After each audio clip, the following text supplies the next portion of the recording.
ಈಗ ಕ್ರೈಮ್ ಲೋಕದ ಪ್ರಮುಖ ಸುದ್ದಿಗಳು. ನಟಿ ರಮ್ಯಾಗೆ ಅಶ್ಲೀಲ ಪದಗಳಿಂದ ನಿಂದಿಸಿರುವ ಪ್ರಕರಣಕ್ಕೆ ಸಂಬಂಧಪಟ್ಟಂತೆ ಸೈಬರ್ ಕ್ರೈಮ್ ಪೊಲೀಸರು ತನಿಖೆಯನ್ನು ಮಾಡ್ತಾ ಇದ್ದಾರೆ. ಅಶ್ಲೀಲ ಪದ ಬಳಸಿ ಕಮೆಂಟ್ ಮಾಡಿದ್ದ ಇಬ್ಬರನ್ನ ಪೊಲೀಸರು ಅರೆಸ್ಟ್ ಮಾಡಿದ್ದಾರೆ. ಇನ್ನು ಐಪಿ ಅಡ್ರೆಸ್ ಆಧರಿಸಿ ಇಬ್ಬರನ್ನ ಬಂಧಿಸಿ ಡ್ರಿಲ್ ಮಾಡಲಾಗ್ತಾ ಇದೆ.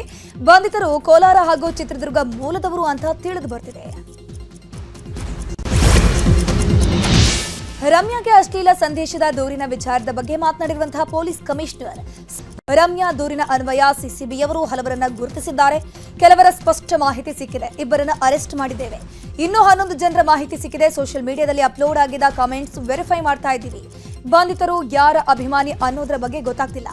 ಅದನ್ನು ಕೂಡ ಪರಿಶೀಲನೆ ಮಾಡ್ತೀವಿ ಅಂತ ಹೇಳಿದ್ರು. ಪ್ರಕರಣದಲ್ಲಿ ನಮ್ಮ ಸಿಸಿಬಿ ಅವರು ಒಳ್ಳೆ ಕೆಲಸ ಮಾಡಿ ಅವರು ಸುಮಾರು ಜನಕ್ಕೆ ಐಡೆಂಟಿಫೈ ಮಾಡಿದ್ದಾರೆ. ಯಾರ್ಯಾರು ಇದು ಮಾಡಿದರು ಐಡೆಂಟಿಫೈ ಮಾಡಿ ಸ್ಪಷ್ಟವಾಗಿ ಕೆಲವ್ರದ್ದು ಮಾಹಿತಿ ಸಿಕ್ಕಿದೆ. ಆ ಪೈಕಿ 2 ಜನಕ್ಕೆ ನಾವು ಸದ್ಯಕ್ಕೆ ಅರೆಸ್ಟ್ ಮಾಡಿದ್ದೀವಿ. ಇನ್ನೂ ಸುಮಾರು 11 ಜನದ್ದು ಐಡೆಂಟಿಟಿ ಗೊತ್ತಾಗಿದೆ. ಅವ್ರಿಗೆ ಕೂಡ ನಾವು ನಮ್ಮ ಟೀಮ್ ಅವರು ಅರೆಸ್ಟ್ ಮಾಡ್ತಾರೆ. ಅವರು ಹೆಣ್ಣು ಕೊಟ್ಟ ಮಾವನನ್ನೇ ಅಳಿಯ ಕೊಲೆ ಮಾಡಿ ಸುಟ್ಟು ಹಾಕಿರುವ ಘಟನೆ ಬೆಂಗಳೂರಿನ ಕಾಡುಗೋಡಿಯಲ್ಲಿ ನಡೆದಿದೆ. ದೇವನಹಳ್ಳಿ ಮೂಲದ ಬಾಬು ಕೊಲೆಯಾಗಿರುವಂತಹ ವ್ಯಕ್ತಿ 3 ತಿಂಗಳ ಹಿಂದೆ ಮಗಳನ್ನ ಪ್ರೀತಿಸಿ ರಾಮಕೃಷ್ಣ ಎಂಬ ಆತನನ್ನ, ಆದರೆ ಈ ಮಾತಿ ಬಾಬುಗೆ ಇಷ್ಟ ಇರಲಿಲ್ಲ. ಜುಲೈ 26ರಂದು ಮಗಳು ಮತ್ತು ಅಳಿಯ ಬಾಬು ಮನೆಗೆ ಬಂದಿದ್ರು. ಈ ವೇಳೆ ಮಗಳಿಗೆ ಅಳಿಯ ರಾಮಕೃಷ್ಣ ಬೈದಿದ್ದ. ಇದರಿಂದ ಸಿಟ್ಟಾದ ಬಾಬು ತನ್ನ ಪತ್ನಿ ಮುನಿರತ್ನ ಕಪಾಳಕ್ಕೆ ಹೊಡೆದಿದ್ರು. ಇದರಿಂದ ಸಿಟ್ಟಿಗೆದ್ದ ಅಳಿಯ ನನ್ನ ಅತ್ತೆಗೆ ಹೊಡೆಯುತ್ತೀಯಾ ಅಂತ ಮಾವ ಬಾಬು ಕಪಾಳಕ್ಕೆ ಹೊಡೆದಿದ್ದ. ಘಟನೆಯಲ್ಲಿ ಬಾಬು ಸ್ಥಳದಲ್ಲೇ ಮೃತಪಟ್ಟಿದ್ರು. ಬಳಿಕ ಅಳಿಯ ಮಗಳು ಹಾಗೂ ಪತ್ನಿ ಮುನಿರತ್ನ ಬಾಬು ದೇಹವನ್ನ ಕೋಲಾರ ಬಳಿ ತೆಗೆದುಕೊಂಡು ಹೋಗಿ ಶವವನ್ನ ಸುಟ್ಟು ಹಾಕಿದ್ರು. ಸದ್ಯ ಘಟನೆ ಸಂಬಂಧ 3ರನ್ನ ಪೊಲೀಸರು ಅರೆಸ್ಟ್ ಮಾಡಿದ್ದಾರೆ. ಭವಿಷ್ಯ ಹೇಳೋ ನೆಪದಲ್ಲಿ ಯುವಕನಿಗೆ ನಕಲಿ ಬಾಬನೊಬ್ಬ ಪಂಗನಾಮ ಹಾಕಿರುವ ಘಟನೆ ಆನೇಕಲ್ನಲ್ಲಿ ನಡೆದಿದೆ. ಐಮ್ಯಾಕ್ಸ್ ಸ್ಟೋರ್ನಲ್ಲಿ ಕೆಲಸ ಮಾಡ್ತಾ ಇದ್ದ ಯುವಕನ ತಲೆ ಮೇಲೆ ನವಿಲು ಗರಿ ಇಟ್ಟು ಭವಿಷ್ಯ ಹೇಳೋ ನೆಪದಲ್ಲಿ ವಂಚನೆ ಮಾಡಿರುವಂಥದ್ದು. ಐಮ್ಯಾಕ್ಸ್ ಸ್ಟೋರ್ಗೆ ಬಂದ ನಕಲಿ ಬಾಬಾ 25 ದಿನದಲ್ಲಿ ನಿನ್ನ ಭವಿಷ್ಯ ಬದಲಾಗತ್ತೆ ಅಂತ ಕತೆ ಕಟ್ಟಿದ್ದಾನಂತೆ. ಇದನ್ನು ನಂಬಿದ ಸಂತೋಷ್ ಕ್ಯಾಶ್ ಬಾಕ್ಸ್ನಲ್ಲಿದ್ದಂತಹ 1,500 ಹಣ ಕೊಟ್ಟಿದ್ದಾನೆ. ಬಳಿಕ ಮಂತ್ರ ಮಾಡಿ ಕೊಡೋದಾಗಿ ಸಂತೋಷ್ ಕೈಯಲ್ಲಿದ್ದ ವಾಚ್ ಅನ್ನು ಕೂಡ ನಕಲಿ ಬಾಬಾ ಬೆಚ್ಚಿಸಿಕೊಂಡು ಅಲ್ಲಿಂದ ಎಸ್ಕೇಪ್ ಆಗಿದ್ದಾನೆ. ₹2 ಕೊಟ್ಟ ತಕ್ಷಣ ಅವ್ರೇನು ಮಾಡಿದ್ರು, ಕೈನ ಹಿಂಗೆ ಕ್ಲೋಸ್ ಮಾಡಿ ಹಿಂಗೆ ಓಪನ್ ಮಾಡಿದ ತಕ್ಷಣ ಅದು ರುದ್ರಾಕ್ಷಿ ಥರ ಆಗಿ ನನ್ನ ಕೈ ಕೊಟ್ಟರು. ₹10 ಕೊಟ್ಟರೆ ಅವ್ರು ತೊಗೊಂಡಿಲ್ಲ. ₹100 ಕೊಟ್ಟಿದ್ದೀವಿ. ₹100 ಕೊಟ್ಟ ತಕ್ಷಣ ಅದು ಏನಪ್ಪ ಸಾಯಿಬಾಬಾ ವಿಗ್ರಹ ಮಾಡಿ ಕೊಟ್ಬಿಟ್ರು. ವಾಚ್ ನಾನೇ ತೆಗೆದು ಅವ್ರ ಕೈ ಕೊಟ್ಟಿದ್ದೀನಿ, ಮತ್ತೆ ಅವ್ರ ಕೈಗೆ ಹಾಕಿದ್ದೀನಿ. ಆ ಟೈಮಲ್ಲಿ ಅದು ₹1000 ತಗೊಂಡು ಅವರು ಲಕ್ಷ್ಮೀ ವಿಗ್ರಹ ಮಾಡಿ ಕೊಟ್ಟರು. ಮತ್ತೆ ಅವ್ರೇನು ಮಾಡ್ದ, ನಾನು ಇಲ್ಲ ಅಂದಾಗ ಮತ್ತೆ ನವಿಲುಗೆರೆ ಇಟ್ಟು ಮತ್ತೆ ಆ ಸೈಡಿಂದ ಬಂದು ನನಗೆ ಈ ಥರ ಮುಟ್ಟಿ ಆಮೇಲೆ ನಾನು ಮತ್ತೆ ₹500 ಕೊಟ್ಟಿದ್ದೀನಿ. ಅವ್ರು ಆ ಥರ ಮಾಡಿದ ತಕ್ಷಣ ₹500 ಕೊಟ್ಟು ಆಮೇಲೆ ಅದು ಅಷ್ಟೆಲ್ಲ ಮುಗಿದ ಮೇಲೆ ವಾಪಸ್ ಹೋಗಿ ₹2 ಕೊಟ್ಟ ತಕ್ಷಣ. ರಾಜ್ಯದಲ್ಲಿ ಗೊಬ್ಬರ ಸಮಸ್ಯೆ ವಿಚಾರದ ಬಗ್ಗೆ ಮಂಡ್ಯದಲ್ಲಿ ಮಾತನಾಡಿದ ಕೃಷಿ ಸಚಿವ ಚಲುವರಾಯಸ್ವಾಮಿ, ಗೊಬ್ಬರದ ಸಮಸ್ಯೆ ಇದೆ, ಆದರೆ ಬಿಜೆಪಿಯವರು ಹೇಳ್ತಿರುವಂತೆ ಗೊಬ್ಬರದ ಸಮಸ್ಯೆ ಇಲ್ಲ. ರೈತರಿಗೆ ಬಲವಂತವಾಗಿ ತಪ್ಪು ಮಾಹಿತಿಯನ್ನು ನೀಡುತ್ತಿದ್ದಾರೆ. ಕಾರ್ಯಕರ್ತರನ್ನ ಬಳಸಿಕೊಂಡು ಪ್ರತಿಭಟನೆ ನಡೆಸಿದ್ದಾರೆ. ಪ್ರತಿ ವರ್ಷ ಕೇಂದ್ರ ಸರ್ಕಾರ ಪತ್ರ ಬರೆಯದೇ ಗೊಬ್ಬರವನ್ನ ಕೊಡ್ತಿದ್ರು. ಆದರೆ ಈ ವರ್ಷ ಯೂರಿಯಾ ಡಿಎಪಿ ಕಡಿಮೆ ಮಾಡುವಂತೆ ಪ್ರಧಾನಿ ಹೇಳಿದ್ದಾರೆ. ಹೀಗಾಗಿ ಗೊಬ್ಬರ ಸಮಸ್ಯೆ ಉಂಟಾಗ್ತಿದೆ ಅಂತ ಬಿಜೆಪಿ ವಿರುದ್ಧ ಕಿಡಿಕಾರಿದ್ರು.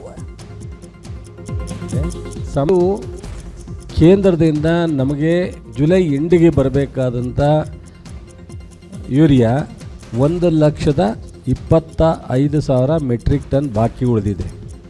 ಜುಲೈ ಎಂಡಿಗೆ, ಏಪ್ರಿಲಿಂದ ಜುಲೈಗೆ 6,80,000 ಬರಬೇಕಾಗಿತ್ತು. ಇನ್ನೂ ಬಾಕಿ 1,25,000 ಮೆಟ್ರಿಕ್ ಟನ್ ಬಂದಿದೆ. ಅಷ್ಟು ಬಾಕಿ ಉಳಿದಮೇಲೆ ಸಮಸ್ಯೆ ಒಂದು ಸ್ವಲ್ಪ ಇದ್ದೇ ಇರುತ್ತೆ ಅನ್ನೋದನ್ನು ತಗೋಬೇಕು. ಎರಡನೇದು, ಆಗಸ್ಟ್ 1ರಿಂದ ಈ ಇನ್ನು ಕೊಪ್ಪಳದಲ್ಲಿ ರಸಗೊಬ್ಬರ ಕೊರತೆ ಹಿನ್ನೆಲೆ ಬಿಜೆಪಿಯಿಂದ ಪ್ರತಿಭಟನೆ ನಡೆಸಲಾಯಿತು. ಕೊಪ್ಪಳದ ಗಡಿಯಾರ ಕಂಬದಿಂದ ಅಶೋಕ ವೃತ್ತದವರೆಗೂ ಮೆರವಣಿಗೆ ನಡೆಸಲಾಯಿತು.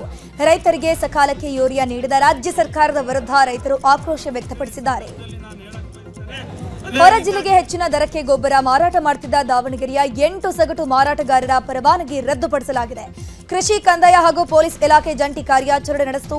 ಈ ವೇಳೆ ನಿಯಮ ಮೀರಿ ಬೇರೆ ಜಿಲ್ಲೆಗಳಿಗೆ ರಸಗೊಬ್ಬರ ಸಾಗಾಟ ಮಾಡಿರೋದು ಪತ್ತೆಯಾಗಿತ್ತು.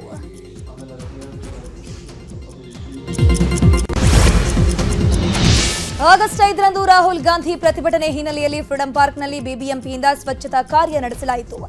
ರಾಹುಲ್ ಭಾಷಣ ವೀಕ್ಷಣೆಗೆ ಅಡ್ಡಿ ಆಗಬಾರದು ಅಂತ ಬಿಬಿಎಂಪಿ 2 ಮರವನ್ನ ಕತ್ತರಿಸ್ತಾ ಇದೆ. ಹಾಗೆಯೇ ಕಾಂಪೌಂಡ್ ಒಡೆದು ಹಾಕಿದೆ. ಬಿಬಿಎಂಪಿ ನಡೆ ವಿರುದ್ಧ ಪರಿಸರವಾದಿಗಳು ಅಸಮಾಧಾನವನ್ನು ವ್ಯಕ್ತಪಡಿಸಿದ್ದಾರೆ. ಇನ್ನು ರಾಹುಲ್ ಗಾಂಧಿ ಪ್ರತಿಭಟನೆ ವಿಚಾರವಾಗಿ ಮಾತನಾಡಿರುವಂತಹ ಡಿಕೆ ಸುರೇಶ್, ಪ್ರಜಾಪ್ರಭುತ್ವ ಉಳಿಸುವ ನಿಟ್ಟಿನಲ್ಲಿ ಪ್ರತಿಭಟನೆ ಮಾಡ್ತಾ ಇದ್ದೀವಿ. ಮತ ಕಸಿಯುವ ಪ್ರಯತ್ನ ನಡೆದಿದೆ, ಮತಗಳನ್ನ ದುರುಪಯೋಗ ಮಾಡ್ತಾ ಇದ್ದಾರೆ. ಬಿಜೆಪಿ ಬಂದ ಮೇಲೆ ಇದು ಹೆಚ್ಚಾಗ್ತಾ ಇದೆ. ಚುನಾವಣೆ ಆಯೋಗ ಬಿಜೆಪಿ ಕೈಗೊಂಬೆಯಾಗಿದೆ ಅಂತ ಹೇಳಿದ್ರು. ಇನ್ನು ಇದೇ ವಿಚಾರವಾಗಿ ಸಚಿವ ಚಲುವರಾಯಸ್ವಾಮಿ, ಸತೀಶ್ ಜಾರಕಿಹೊಳಿ ಕೂಡ ಪ್ರತಿಕ್ರಿಯಿಸಿದ್ದಾರೆ.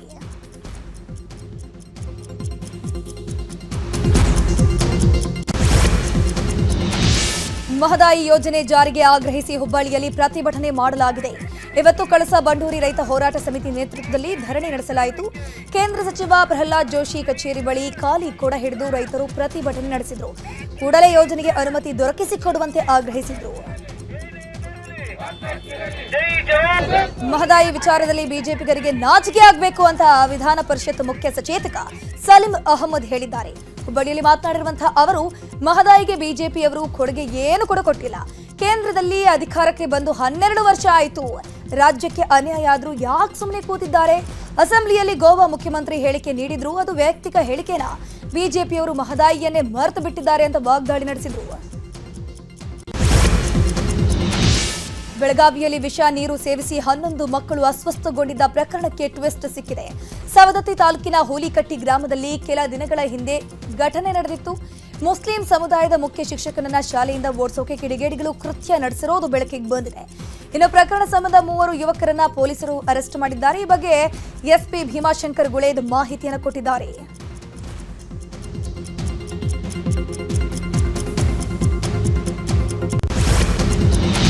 ಇವತ್ತು ಪ್ರಧಾನಿ ಮೋದಿಯವರು ತಮ್ಮ ಸ್ವಕ್ಷೇತ್ರ ವಾರಣಾಸಿಯಲ್ಲಿ 2200 ಕೋಟಿ ಮೊತ್ತದ ಯೋಜನೆಗಳಿಗೆ ಚಾಲನೆ ನೀಡಿದ್ರು.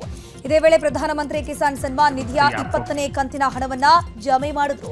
ಬಳಿಕ ಕಾರ್ಯಕ್ರಮ ಉದ್ದೇಶಿಸಿ ಮಾತನಾಡಿರುವಂತಹ ಮೋದಿ, ಆಪರೇಷನ್ ಸಿಂಧೂರ್ ಯಶಸ್ಸಿನ ಕುರಿತು ವಿವರಣೆಯನ್ನ ನೀಡಿದ್ರು. ಆಪರೇಷನ್ ಸಿಂಧೂರ ಯಶಸ್ಸನ್ನ ನಾನು ಮಹಾದೇವನಿಗೆ ಅರ್ಪಿಸುತ್ತೇನೆ ಅಂತ ತಿಳಿಸಿದ್ರು. ಕೇಂದ್ರ ಚುನಾವಣಾ ಆಯೋಗದ ವಿರುದ್ಧ ಕಾಂಗ್ರೆಸ್ನ ನಾಯಕ ರಾಹುಲ್ ಗಾಂಧಿ ತೀವ್ರ ವಾಗ್ದಾಳಿಯನ್ನು ಮುಂದುವರೆಸಿದ್ದಾರೆ. ಎಐಸಿಸಿ ಕಾನೂನಿನ ಘಟಕದಿಂದ ಆಯೋಜಿಸಿದಂತಹ ವಾರ್ಷಿಕ ಕಾನೂನು ಸಮಾವೇಶದಲ್ಲಿ ಮಾತನಾಡಿರುವಂತಹ ಅವರು, ಚುನಾವಣಾ ಆಯೋಗವು ಸಂಪೂರ್ಣವಾಗಿ ಸತ್ತು ಹೋಗಿದೆ, ಅಲ್ಲದೆ ತನ್ನ ಸ್ವಾಯತ್ತತೆಯನ್ನ ಕಳ್ಕೊಂಡಿದೆ ಅಂತ ಹೇಳಿದರು. ಸೆಪ್ಟೆಂಬರ್ 9ರಂದು ನಡೆಯಲಿರುವಂತಹ ಉಪರಾಷ್ಟ್ರಪತಿ ಚುನಾವಣೆಗೆ ವಿಪಕ್ಷಗಳ ಇಂಡಿಯಾ ಬಣವು ತನ್ನ ಗೇರ್ ಬದಲಾಯಿಸುವ ನಿಟ್ಟಿನಲ್ಲಿ ಕೆಲಸವನ್ನು ಆರಂಭಿಸಿರುವಂಥದ್ದು. ವಿಪಕ್ಷಗಳು ಎನ್ಡಿಎ ಅಭ್ಯರ್ಥಿಯ ಮುಕ್ತ ಓಟಕ್ಕೆ ಬ್ರೇಕ್ ಹಾಕುವ ಹುಮ್ಮಸ್ಸಿನಲ್ಲಿದೆ. ಆಡಳಿತಾರೂಢ ಎನ್ಡಿಎ ಮತ್ತು ವಿರೋಧ ಪಕ್ಷ ಐಎನ್ಡಿಎ ಬಣಗಳು ಇನ್ನೂ ತಮ್ಮ ಅಭ್ಯರ್ಥಿಗಳನ್ನು ದೃಢಪಡಿಸಿಲ್ಲ.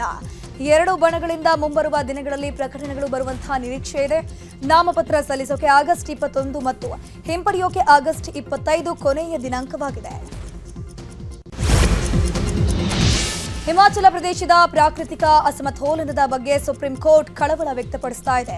ಪರಿಸ್ಥಿತಿ ಹೀಗೆಯೇ ಮುಂದುವರೆದರೆ ಇಡೀ ಹಿಮಾಚಲ ಪ್ರದೇಶವು ಭೂಪಟದಿಂದ ಕಣ್ಮರೆಯಾಗುವ ದಿನ ದೂರ ಇಲ್ಲ ಅಂತ ಸುಪ್ರೀಂ ನ್ಯಾಯಮೂರ್ತಿಗಳಾಗಿರುವಂತಹ ಜೆಬಿ ಪರ್ದಿವಾಲಾ ಮತ್ತು ಆರ್ ಮಹಾದೇವನ್ ಅಭಿಪ್ರಾಯವನ್ನು ವ್ಯಕ್ತಪಡಿಸಿದ್ದಾರೆ. ಹಿಮಾಚಲ ಪ್ರದೇಶದ ಸರ್ಕಾರ ಕೇಂದ್ರಕ್ಕೆ ಮನವರಿಕೆ ಮಾಡಿಕೊಡಬೇಕು, ನಾವದನ್ನು ಬಯಸ್ತೀವಿ ಅಂತ ಹೇಳಿರುವಂಥದ್ದು. ಪರಿಸರ ಮತ್ತು ಪರಿಸರ ವಿಜ್ಞಾನವನ್ನ ಬಲಿಕೊಟ್ಟು ಆದಾಯ ಗಳಿಸೋಕೆ ಸಾಧ್ಯವಿಲ್ಲ ಅಂತ ಸುಪ್ರೀಂ ಕೋರ್ಟ್ ಎಚ್ಚರಿಸಿದೆ. ಹಿಮಾಚಲ ಪ್ರದೇಶದಲ್ಲಿ ಭಾರೀ ಮಳೆಯಿಂದಾಗಿ ಮಂಡಿ ಜಿಲ್ಲೆಯ ಪಾಂಡೋಹ್ ಅಣೆಕಟ್ಟು ಬಳಿ ಭೂಕುಸಿತ ಸಂಭವಿಸಿದೆ. ಇದರಿಂದ ಚಂಡೀಗಢ ಮನಾಲಿ ರಾಷ್ಟ್ರೀಯ ಹೆದ್ದಾರಿ ಸಂಚಾರ ಬಂದ್ ಮಾಡಲಾಗಿರುವಂಥದ್ದು. ಹೆದ್ದಾರಿಯಲ್ಲಿ ದೊಡ್ಡ ದೊಡ್ಡ ಬಂಡೆ ಕಲ್ಲುಗಳು ಬಿದ್ದಿದ್ದು ಕಾರ್ಯಾಚರಣೆಗೆ ಕೊಂಚ ಹಿನ್ನಡೆಯಾಗಿದೆ. ಜಮ್ಮು ಕಾಶ್ಮೀರದಲ್ಲಿ ಭಾರೀ ಮಳೆಯಾಗ್ತಾ ಇದೆ. ಪ್ರತಿಕೂಲ ವಾತಾವರಣ ನಿರ್ಮಾಣವಾಗಿರುವಂಥದ್ದು. ಮುಂಜಾಗ್ರತಾ ಕ್ರಮವಾಗಿ ನಾಳೆ ಅಮರನಾಥ ಯಾತ್ರೆಯನ್ನು ಸ್ಥಗಿತಗೊಳಿಸಲಾಗಿದೆ. ಯಾತ್ರೆಯ ಪಹಲ್ಗಾಮ್ ಮತ್ತು ಬಲಾಲ್ತಾಲ್ 2 ಮಾರ್ಗಗಳನ್ನು ಕೂಡ ಸ್ಥಗಿತಗೊಳಿಸಲಾಗಿರುವಂಥದ್ದು. ತಿರುಪತಿ ತಿರುಮಲಕ್ಕೆ ನಿತ್ಯ ಲಕ್ಷಾಂತರ ಭಕ್ತರು ಭೇಟಿ ನೀಡ್ತಾರೆ. ಮುಂಗಡ ಟಿಕೆಟ್ ಖರೀದಿಸಿ ವೆಂಕಟೇಶ್ವರನ ದರ್ಶನದ ಸಮಯಕ್ಕಾಗಿ ಕಾಯ್ತಾ ಇರ್ತಾರೆ. ಇದೀಗ ಭಕ್ತರಿಗೆ ಟಿಟಿಡಿ ಅಲರ್ಟ್ ಘೋಷಿಸಿದೆ. ಭಕ್ತರ ಅನುಕೂಲಕ್ಕಾಗಿ ಟಿಕೆಟ್ ವಿತರಣೆ ಹಾಗೂ ದರ್ಶನದ ಸಮಯ ಬದಲಿಸಿರುವಂತಹ ಬಗ್ಗೆ ಮಾಹಿತಿಯನ್ನು ನೀಡಿದೆ. ಈಗ ವಿದೇಶಿ ಸುದ್ದಿಗಳು. ಭಾರತ ಮತ್ತು ರಷ್ಯಾದ ತೈಲ ಖರೀದಿ ನಿಲ್ಲಿಸುವ ಸಾಧ್ಯತೆ ಅಮೆರಿಕ ಡೊನಾಲ್ಡ್ ಟ್ರಂಪ್ ಹೇಳಿಕೆಯನ್ನು ಕೊಟ್ಟಿರುವಂಥದ್ದು. ಸುದ್ದಿಗಾರರೊಂದಿಗೆ ಮಾತನಾಡಿರುವಂತಹ ಟ್ರಂಪ್, ಭಾರತ ಇನ್ನು ಮುಂದೆ ರಷ್ಯಾದಿಂದ ತೈಲವನ್ನ ಖರೀದಿ ಮಾಡೋದಿಲ್ಲ ಅಂತ ನಾನು ಅದನ್ನು ಅರ್ಥ ಮಾಡ್ಕೊಂಡಿದ್ದೀನಿ. ಅದನ್ನೇ ನಾನು ಕೇಳಿದ್ದೀನಿ. ಅದು ಸರಿಯೋ ಇಲ್ವೋ ಅನ್ನೋದು ನನಗೆ ತಿಳಿದಿಲ್ಲ, ಆದರೆ ಇದು ಉತ್ತಮ ಹೆಜ್ಜೆಯಾಗಿದೆ ಅಂತ ತಿಳಿಸಿದರು. ಅಮೆರಿಕದಲ್ಲಿ ಡೊನಾಲ್ಡ್ ಟ್ರಂಪ್ ನೇತೃತ್ವದ ಸರ್ಕಾರ ಕಳೆದ ಜನವರಿಯಲ್ಲಿ ಅಧಿಕಾರ ವಹಿಸಿಕೊಂಡ ಬಳಿಕ ಸರಾಸರಿ ಪ್ರತಿದಿನ 8 ಮಂದಿ ಭಾರತೀಯರನ್ನ ದೇಶದಿಂದ ಗಡೀಪಾರು ಮಾಡ್ತಾ ಇದೆ. ವಿದೇಶಾಂಗ ವ್ಯವಹಾರಗಳ ಸಚಿವಾಲಯದ ಅಂಕಿಅಂಶಗಳ ಪ್ರಕಾರ 2022ರ ಜನವರಿಯಿಂದ 2025ರ ಜುಲೈವರೆಗೆ 7,244 ಮಂದಿ ಭಾರತೀಯರು ವಿವಿಧ ಕಾರಣಗಳಿಂದ ಅಮೆರಿಕದಿಂದ ಗಡೀಪಾರಾಗ್ತಿದ್ದಾರೆ ಅಂತ ತಿಳಿಸಿದೆ. ಪಾಕ್ನ ಲಾಹೋರ್ನಿಂದ ರಾವಲ್ಪಿಂಡಿಗೆ ಹೊರಟಿದ್ದಂತಹ ಇಸ್ಲಾಮಾಬಾದ್ ಎಕ್ಸ್ಪ್ರೆಸ್ನ 10 ಬೋಗಿಗಳು ಹಳಿ ತಪ್ಪಿವೆ. ಇನ್ನು ಶೇಖುಪುರ ಜಿಲ್ಲೆಯ ಕಲಾ ಶಕಾಕು ಎಂಬಲ್ಲಿ ಘಟನೆ ನಡೆದಿರುವಂಥದ್ದು. ಲಾಹೋರ್ ರೈಲ್ವೆ ನಿಲ್ದಾಣದಿಂದ ಹೊರಟಂತಹ ಇಸ್ಲಾಮಾಬಾದ್ ಎಕ್ಸ್ಪ್ರೆಸ್ ಸುಮಾರು ಅರ್ಧ ಗಂಟೆಯ ಬಳಿಕ ಹಳಿ ತಪ್ಪಿದೆ. ಇದರ ಪರಿಣಾಮ ರೈಲಿನಲ್ಲಿದ್ದ 30 ಪ್ರಯಾಣಿಕರು ಗಾಯಗೊಂಡಿದ್ದು 3ರ ಸ್ಥಿತಿ ಗಂಭೀರವಾಗಿದೆ.